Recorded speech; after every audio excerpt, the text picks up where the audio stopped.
নমস্কার বন্ধুরা, আমি শ্রাবণী। আমি আবারও চলে এসেছি আরও একটি রেসিপি নিয়ে। চলো রেসিপিটি তাহলে একবার দেখে নিই। আজকে রেসিপি পাটিসাপটার। আমরা অনেকেই পাটিসাপটা খেতে খুব ভালোবাসি।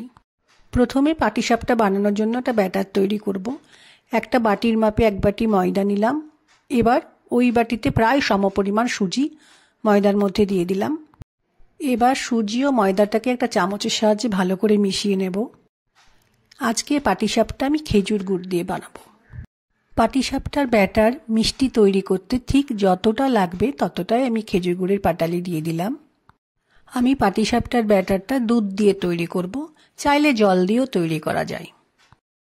আমি যেভাবে অল্প অল্প দুধ মিশিয়ে ব্যাটারটা তৈরি করছি, ঠিক এইভাবেই ব্যাটারটা তৈরি করতে হবে।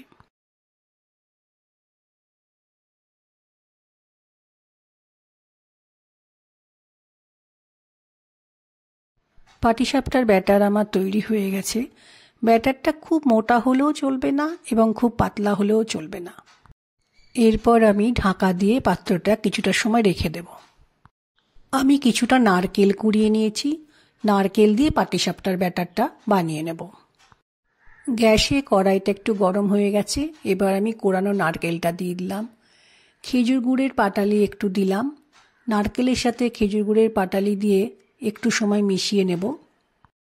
মিষ্টি হতে যতটা পরিমাণ খেজুর গুড় লাগবে ততটাই খেজুর গুড়ের পাটালি আমি দিলাম। তোমরা চাইলে লিকুইড খেজুর গুড় দিয়েও বানিয়ে নিতে পারো। গ্যাসের ফ্লেমকে লো করে নিয়ে রান্নাটা করতে হবে।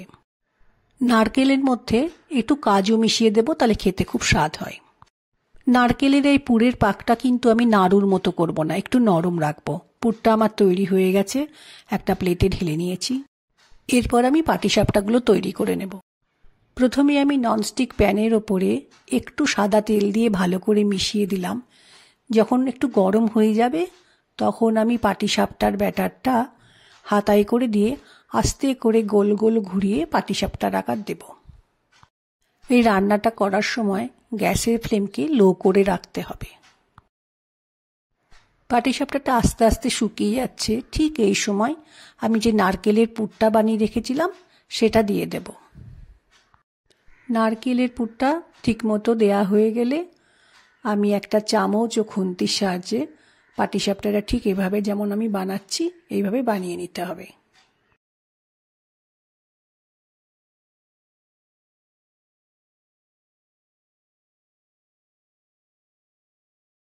পাটিসাপটা আমার তৈরি হয়ে গেছে। এটাকে একটা পাত্রে রেখে দেব। এই একইভাবে আমি অন্যান্য পাটিসাপটাগুলো বানিয়ে নেব। পৌষ সংক্রান্তির দিন পিঠেপুলি বানানোর সাথে এরকম পাটিসাপটা কিন্তু একটু বানিয়ে নেওয়া যেতেই পারে। আজকে আমার এই পাটিসাপটার রেসিপিটি যদি ভালো লাগে তাহলে লাইক, শেয়ার ও সাবস্ক্রাইব করো। ভিডিওটি দেখার জন্য ধন্যবাদ। আজ ভিডিওটা এখানেই শেষ করছি। ফিরে আসছি আরও একটি রেসিপি নিয়ে।